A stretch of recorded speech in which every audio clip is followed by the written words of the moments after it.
विरोध कर रहे कांग्रेस सांसद राहुल गांधी का कहना है कि छात्रों के मुद्दे पर चर्चा होनी चाहिए। संसद में चर्चा कराए सरकार, राहुल गांधी ने कहा। अमित शाह इस्तीफा दें, ये भी अब राहुल गांधी कह रहे हैं। तो राहुल गांधी एक तरफ कह रहे हैं कि शिक्षा मंत्री धर्मेंद्र प्रधान इस्तीफा दें, दूसरी तरफ वो केंद्रीय गृह मंत्री अमित शाह का भी इस्तीफा मांग रहे हैं। वो कह रहे हैं कि सरकार स्टूडेंट से माफी मांगे जो लाठीचार्ज उन्होंने किया। लाठीचार्ज करने वालों के खिलाफ भी कड़े से कड़ा एक्शन हो, ये राहुल गांधी की मांग। साथ ही वो कह रहे हैं कि स्टूडेंट से पुलिस केस भी हटाया जाए।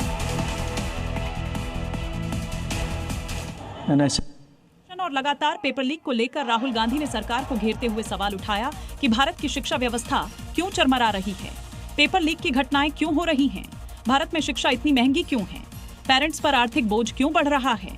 इन सवालों के साथ ही राहुल गांधी ने कहा कि पीएम मोदी को माफी मांगनी चाहिए। इसके साथ ही गृह मंत्री अमित शाह और शिक्षा मंत्री धर्मेंद्र प्रधान के इस्तीफे की मांग की।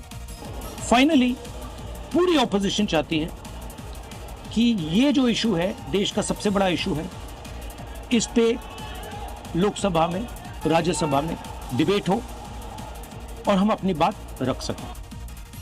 नीट, पेपर लीक और शिक्षा मंत्री धर्मेंद्र प्रधान के इस्तीफे की मांग करते हुए विपक्ष प्रधानमंत्री आवास के बाहर पहुंच गया और धरने पर बैठ गया, जिसके बाद सरकार ने विपक्ष के रवैये पर सवाल उठाए। एक खतरनाक परंपरा की शुरुआत इस विरोध को बताया।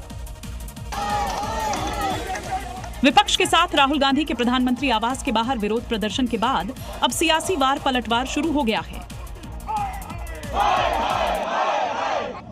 क्योंकि ऐसा पहली बार हुआ कि पीएम आवास के पास किसी नेता प्रतिपक्ष ने धरना दिया हो, जिसके बाद बीजेपी और सरकार इसको नेशनल सिक्योरिटी के लिए खतरा बता रही है।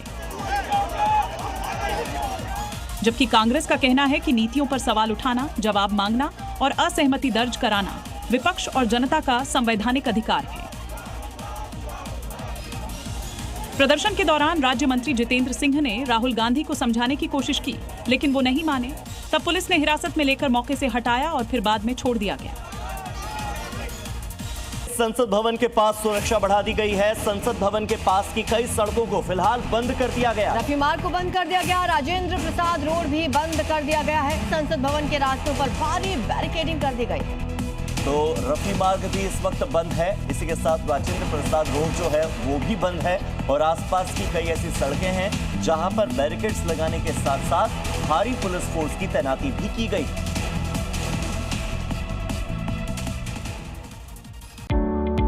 Hotel Management with AI. Join IIHM, International Institute of Hotel Management.